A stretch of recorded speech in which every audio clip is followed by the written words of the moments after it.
There's even more hidden backstory in a deleted scene from Jeepers Creepers 2 that you probably missed. But today we're going to jump back into that Jeepers universe. Let's check it out.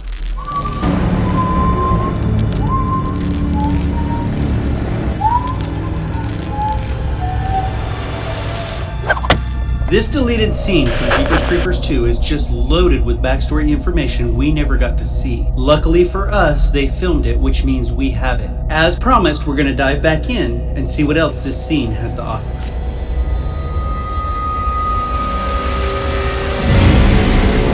A dead boy told me. I think he was trying to warn me.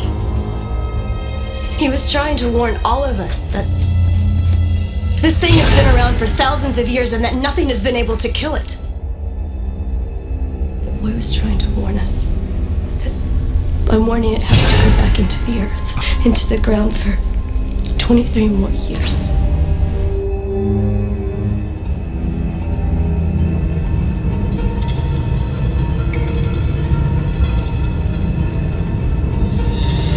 And it doesn't matter if we're hiding on this bus or if we're hiding under our beds.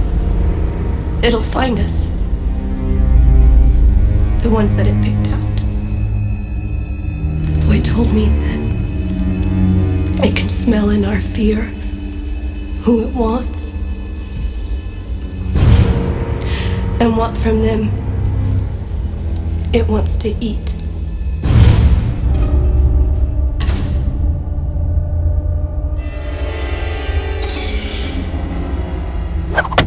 As Minxie slips into a trance-like state, we travel with her to some multi-dimensional place.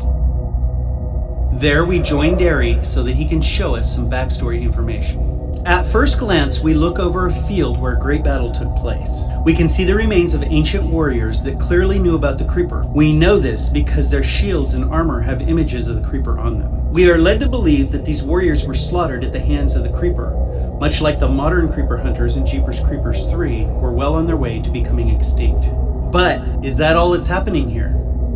There's another piece of information that is easy to miss or dismiss. The first question we have to ask ourselves is one of unity. Is this a single band of warriors that took on the Creeper unsuccessfully? Did they all fight and die together? If we examine this scene carefully, we can see warriors from many different armies. We have a Native American with a bow and arrow, what looks like a knight with a jousting spear, and maybe a Roman soldier with different armor. But how is this possible? Did ancient warriors come together believing that safety in numbers would help them to be successful against the Creeper? It is possible, but unlikely. We have to take into consideration how difficult travel would have been at this time. If we traveled by water, it would have taken months to get to any distant location. And travel by land was only possible because of horses, and it wouldn't be a whole lot faster. Additionally, communication wasn't nearly as easy in ancient times. So how did all of these soldiers join together in a single effort to try to stop the Creeper? If they didn't, how would all of their remains be scattered on the same battlefield? And another valid question is, are they even from the same time period? So we have to ask ourselves, since we're visiting a multi-dimensional realm where we're being guided by Derry, who is now dead, and we're exploring an ancient battlefield where soft tissue still remains on old dry bones, isn't it possible all of these soldiers didn't fall together? We are witnessing a supernatural scene, so just about anything is possible. But we would like to suggest that what we see here are soldiers that represent much larger battles that took place all over the world at different times. The Romans knew and fought the Creeper, so did Native Americans, as well as cavalry units and knights, etc. Many soldiers over the years have fought the Creeper and failed to destroy him. This idea is supported by the very different armor, clothing, and artwork that is displayed by each of the ancient victims. This scene would have told us that the Creeper is ancient. It would also have indicated his invincibility. But there's just so much more to this scene. Did you catch it?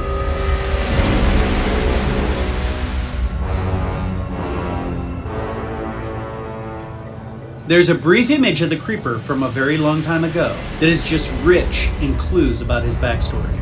We may not know what the Creeper is or was, but we have a beautiful image of him that is preserved forever in the vision that Minxie gave us. What do we see on this shield here? The image is divided into two halves. One half is the Creeper as we are used to seeing him, and the other half is likely the Creeper before he became the Creeper, and he looks very human. What are these little lines here? This is a beautifully designed prop that is a wealth of information. These little squiggly lines help to complete the artwork, and they sort of look like the creeper's tendrils. But we believe in terms of clues, they are an absolute goldmine. They indicate that the human who became the creeper had powers. He had powers before he became the creeper. Were they powers of telekinesis? Or perhaps the creeper was a prophet and he could see future events. And we believe the creeper was revered and quite possibly even worshipped by the people of his time. At the very least, he would likely have been in power over a great number of people, like a Caesar or a pharaoh. So who was this human and what were his ancient powers? Now, we may never know for sure, but these are huge clues, and we wanted to turn them over to you, our amazing Jeepers Creepers family, so that you would have the opportunity to tell us what you think. Now, there will be a lot more to come with regard to this subject. We hope that a little more light was brought onto this mystery, and that the focus got a little clearer. Or maybe the possibilities just became more endless. Either way, until next time, like, subscribe, live, love, and we'll see you.